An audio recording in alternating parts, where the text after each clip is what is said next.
So Celie and I have some similarities in our stories, and we have some differences in our stories. I was able to channel, obviously, the parts of our stories that did intersect from a very truthful place, obviously, because there are things that I experienced that Celie also experienced. And then there were things that I had to act. I had to talk to people who had been through these things. I had to research what the emotions would be like for somebody going through some of the things that Celie went through. I've never been whipped before, so I had to look at what would that feel like. And for me, I try to draw from not necessarily the action of being whipped, because that's different in itself. How does your body react? How do you crumble? If you get hit, where does that live in your body? And of course, we had fight coaching for that, which was super, super great, and obviously Kimmy's direction. But as far as traits and life experience that I brought to Celie, there were some really challenging moments in rehearsals and on stage doing the show each night, and sometimes twice a day, which I still can't believe we had to do this twice a day. Some shows are not meant for 8 shows a week or 2 show days. Let me tell you, The Color Purple is not one of them. It's too much. Anyway. Yeah, I will say that I took a lot of my life experience and put it into the character. And that was just out of necessity, and that was just out of being able to tell the story in the most honest way that I could. And it was very painful at times, and it was very difficult and very challenging, but ultimately necessary to do the piece justice. So I was happy to do it. As far as, what I've taken from her or things that I'm still learning, Celie is the epitome of resilience and forgiveness.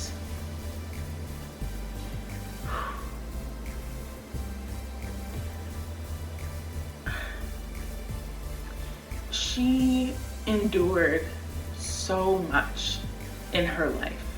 In her life in the show, right? Because her life went on after the show ends. I'm not gonna spoil it for anyone who hasn't seen it, but after the show ends, obviously she doesn't die. So her life continued on after that. And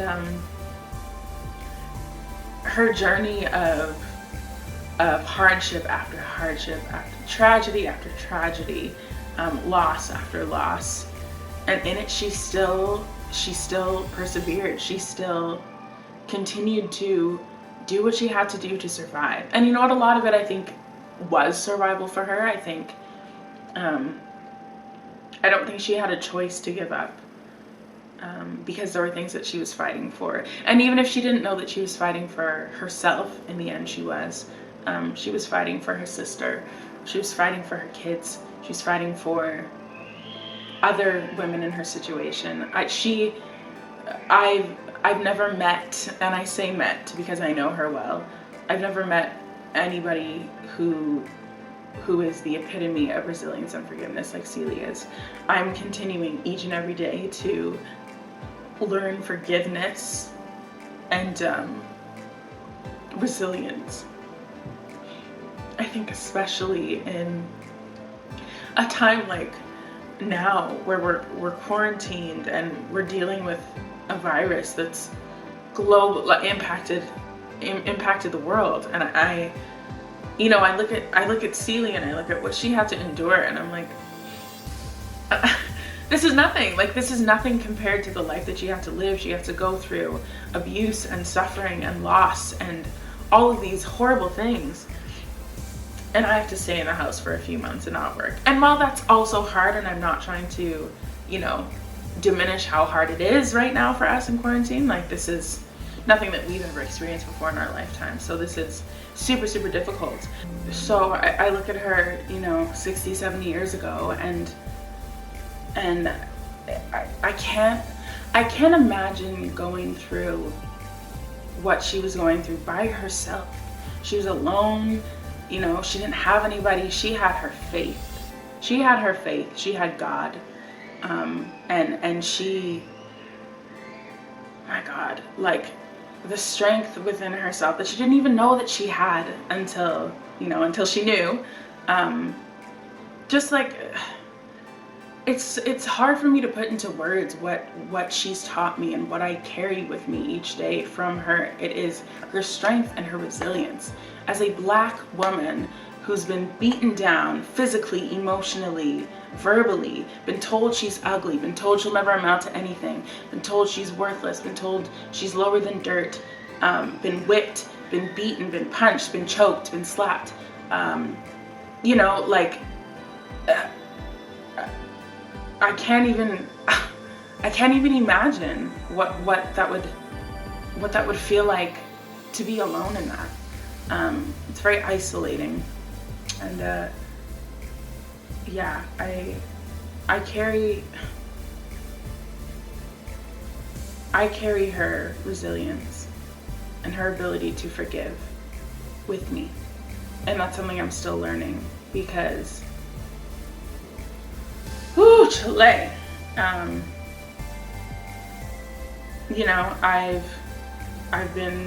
I've been wronged just as everybody has. I've been mistreated, and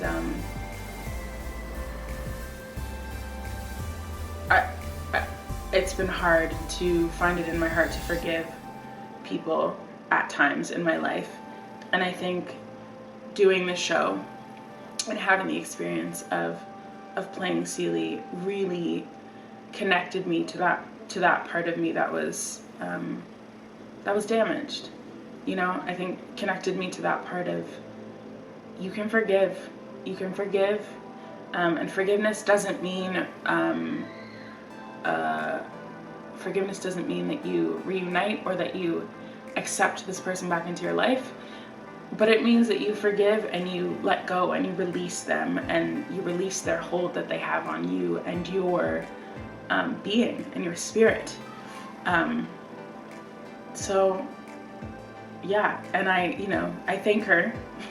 I thank her all the time for teaching me the importance of forgiveness and resilience. And yeah, that's something that'll never. It'll never leave me. It'll never leave me. She'll never leave me.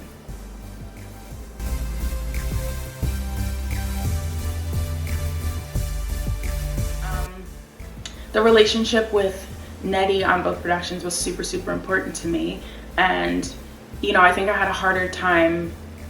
You know what? No, I won't say that. I think both times presented their challenges. I will say that I enjoyed myself more in Edmonton, Winnipeg, and I think that's because I really, I think I made a genuine connection with Allison, and it was a little bit late in the game, I will say, but when we did, it was so much fun on stage. I had so much fun with her on stage. Like, it really felt like a sister, and it just, like, I don't know. I love you, Allison. It just felt so, so good to play and to kind of let loose. And again, that may be attributed to the fact that I had already done the show once and I kind of knew what to expect in that relationship. I think the first time around, it was just a little bit harder, and that's not to say that it had anything to do with Sam even. It just, I think we had some transgressions off stage, I will say.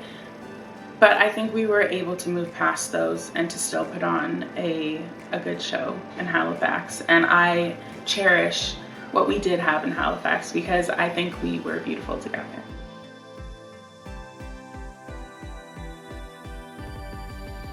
I knew this question was coming. I'm here. Even thinking about it makes me emotional. Yeah, I mean, it's kind of like the whole point of the show, in Celie's journey anyway. I'm not going to say that, obviously, for everyone else, but I'm Here is Celie's recognition of her power, and like I was talking about, her strength and resilience, and her standing in her own finally, after, you know, 50 years. Her, no, not 50, like 38. Her standing on her own and standing in herself, in her womanness, in her blackness, in her sexuality, in her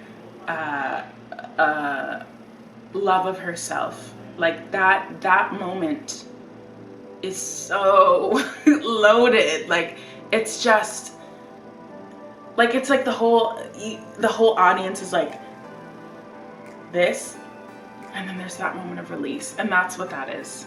Finally, after being like this the whole show. So what's so special about I'm Here, what's so sacred about I'm Here is, you know, you spend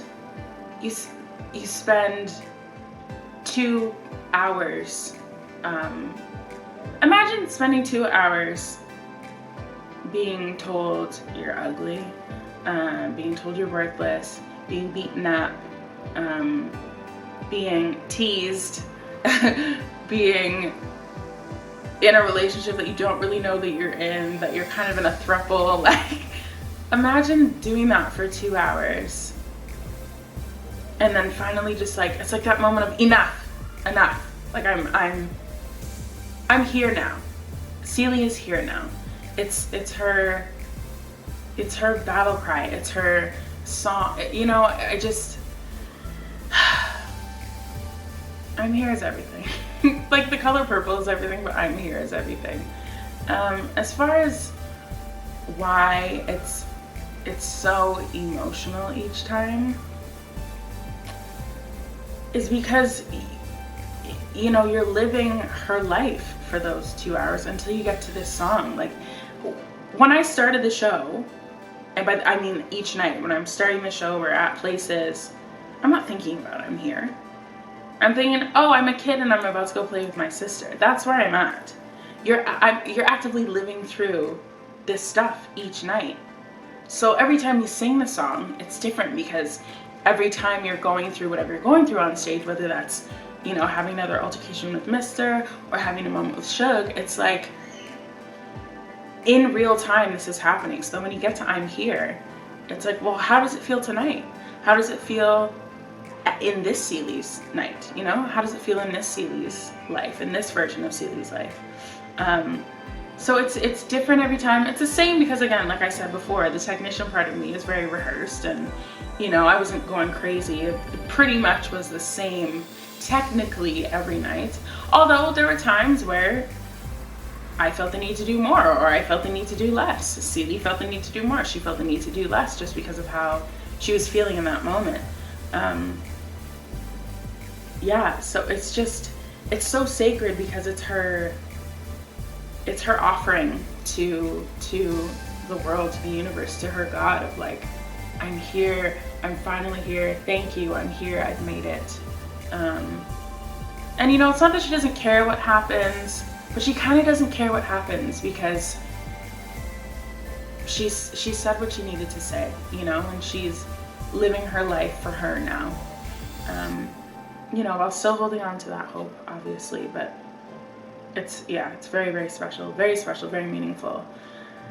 And that is the reason why I'm Here isn't a song. It's not just a song anymore. And it never was just a song, but I didn't know that, right? Because I never stepped into her shoes. I had never done the show. I had never spent the time looking at the script going up to this point and figuring out, why does she need to sing this right now, right? Because in a good musical, the songs are there out of necessity. They're there because you can't just talk about it anymore. You have to sing it.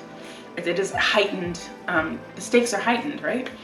So, you know, I remember the first time having to sing it. I remember the first read through in Halifax, and just having read the script up to there, and we didn't sing, we read through the lyrics, and choking up on it then, because it's like, oh shit, this is like powerful. This is a moment.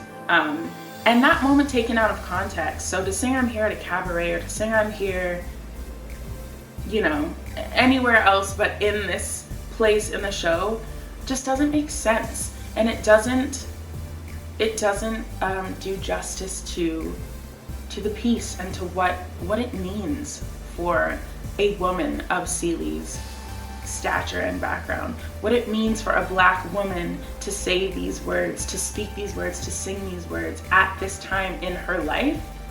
It doesn't translate. And it's funny because I say that having sung this for a video that people might have seen. I did a lesson with Natalie Weiss and I chose to sing I'm Here. And this was hot off the end of doing the show. Like, I think that video was filmed in November. It didn't come out until, I think, February, but it was filmed in November, just after we closed, because we closed in Winnipeg on November 16th. So this was maybe like 2 weeks later that I was singing this for her. And obviously, you know, I wanted to sing it because I had been singing it for so long, and she's a vocal master, and this song is one of the hardest songs you can sing in the musical theater canon, in my opinion. So I was like, why wouldn't I get her input on this? And she just happened to film it and put it up. So it is what it is. That being said, though,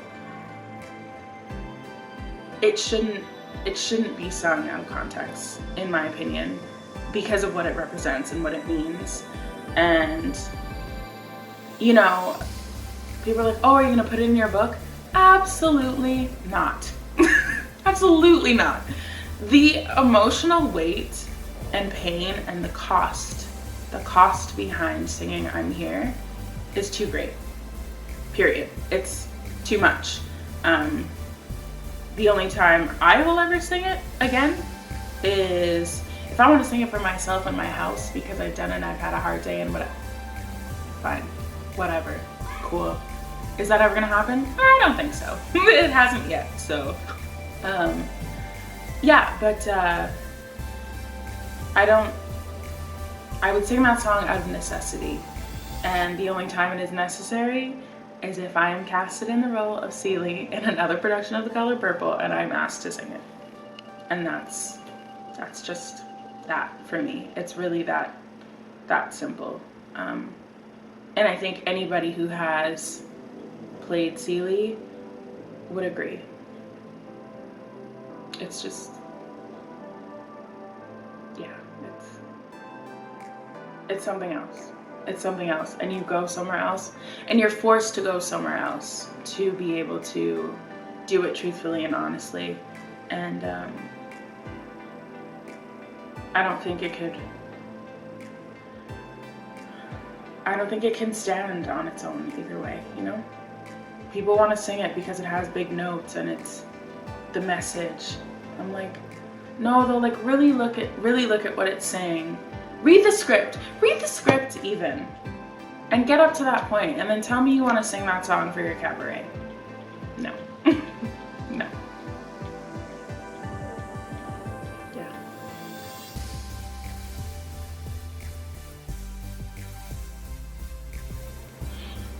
My experience with Kim.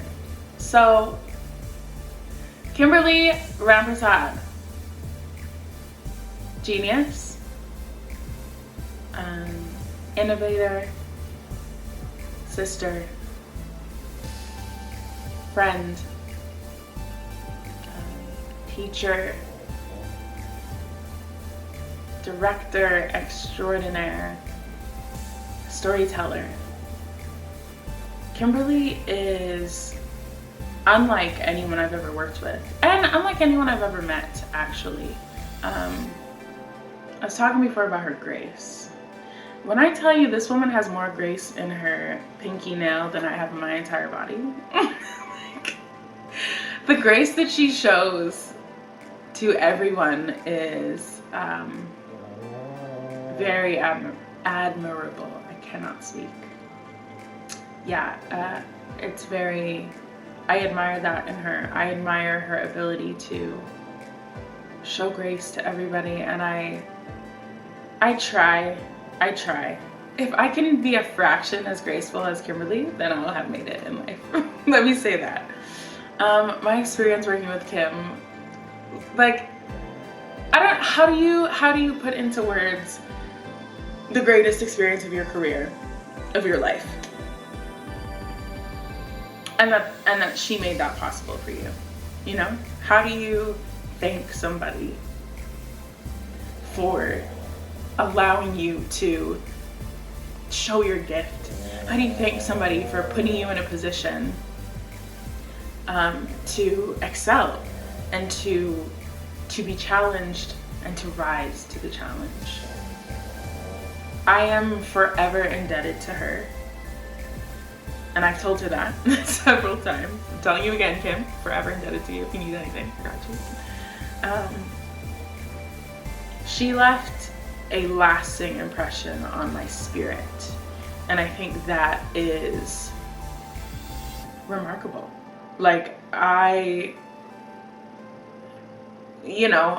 I think of who I want to work again with, no questions asked, it's Kimberly. There are no questions asked in any capacity. In any capacity, I want to work with her again. My time with her was so crucial, not only selfishly for my career, to be in this role and to have her there to help guide me and push me along, but to work with a Black female director on The Color Purple as Celie. And for her to be Kimberly. Do you know what I'm saying? Like, if you know anything about Canadian musical theater, you know that Kimberly Rampersad is a household name. She is everywhere. She's currently the Associate Artistic Director at the Shaw Festival, among 1,200 other hats that she wears. Dancer, actor, performer, creative, and a director. Like, she is what I want to be when I grow up. Do you know what I mean? Like, she's incredible. And then on top of technically her being so accomplished and award winning and just having her own career as well as perform on the side, but then she's nice and she's loving and she's graceful and she's kind and she's warm and she runs a warm room and she demands the best of you because she knows that that's what you have to give her. Like, it's just, working with Kim was a dream. It was a dream, not only to have the dream role of Celie, because for me, this was bucket list, right? Like, it's one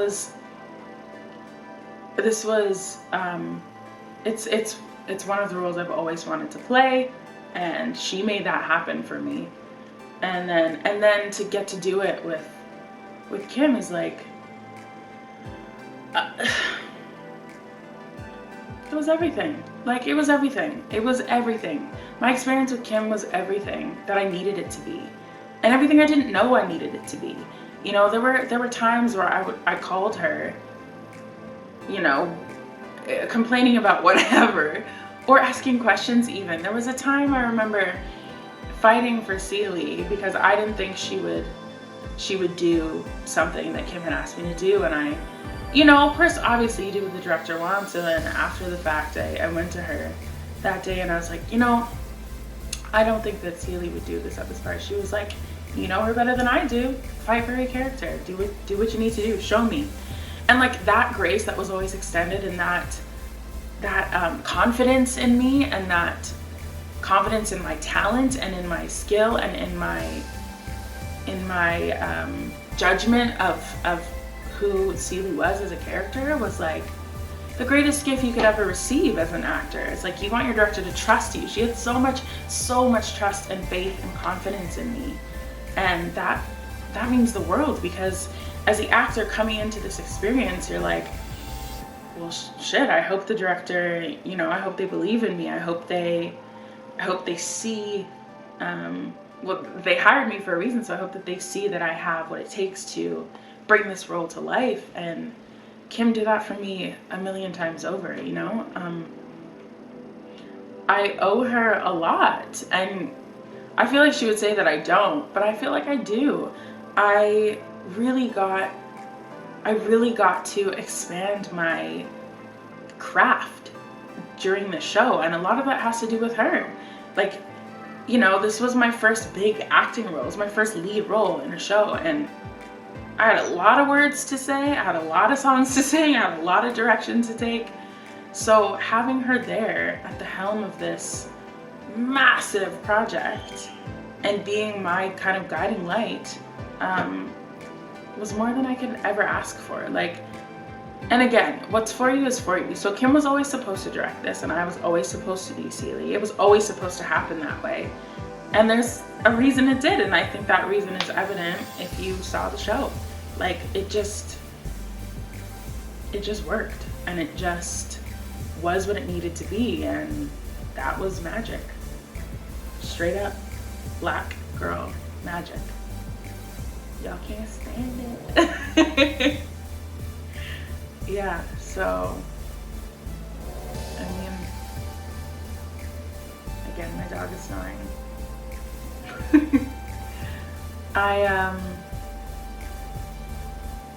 I learned so much from Kim. I learned where? I learned to be a better actor, to be a better woman, to be a better black woman, to have more grace, and to stand up for myself. Yeah. So thank you, Kim. I love you a lot. a lot. Yeah.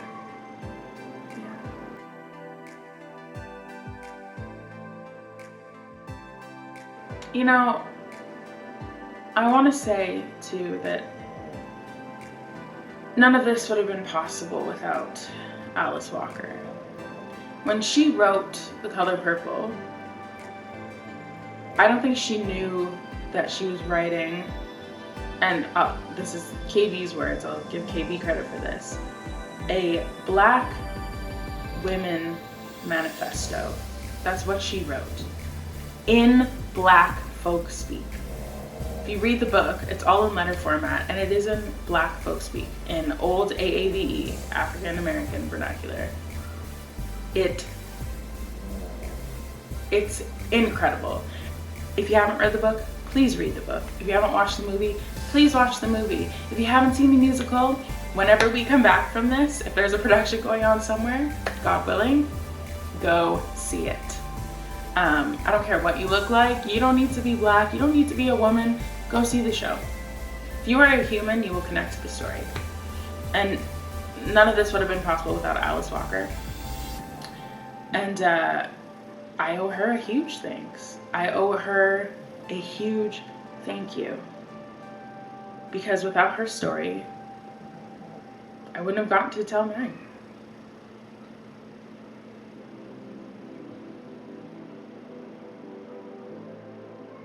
I wouldn't have gotten to share some of my life experience through a character that I relate to. And that is more than I could ask for as an actor, as a woman, as a black woman. I think I'm done. Mwah. Thank you so much for watching. Please make sure to like, comment, share, subscribe, and visit our website musicaltokens.com for your daily dose of